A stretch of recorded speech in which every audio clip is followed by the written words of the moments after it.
కుప్పకూలిన బంగారం వెండి ధరలు. బంగారం కొనాలనుకుంటున్నారా? అయితే మీకోసం ఒక అదిరిపోయే గుడ్ న్యూస్. ఒక్కరోజే తులం బంగారంపై 9,000 రూపాయలు పడిపోయింది. హైదరాబాద్ లో ఈరోజు 24 క్యారెట్ల బంగారం 1,51,530 ఉండగా నిన్నటితో పోలిస్తే ఇవాళ 9,050 రూపాయల వరకు తగ్గింది. 22 క్యారెట్స్ గోల్డ్ ఆభరణాలపై కూడా 8,300 తగ్గి 1,38,900కి ట్రేడ్ అవుతుంది. బంగారమే కాదు, వెండిపై కూడా ప్రభావం గట్టిగా పడిందని చెప్పుకోవచ్చు.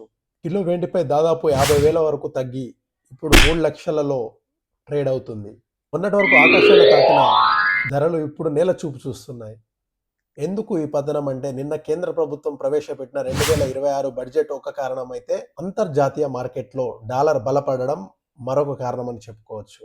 1980 తర్వాత ధరలు ఈ స్థాయిలో పడిపోవడం ఇదే మొదటిసారి అని నిపుణులు చెబుతున్నారు. పెళ్లిళ్ల సీజన్ వస్తుంది కాబట్టి నగలు కొనడానికి ఇదే సరైన సమయం అని చెప్పుకోవచ్చు. మీ సిటీలో రేట్స్ ఎలా ఉన్నాయో కామెంట్ చేయండి. మరిన్ని బిజినెస్ అప్డేట్స్ కోసం ఫాలో చేయండి.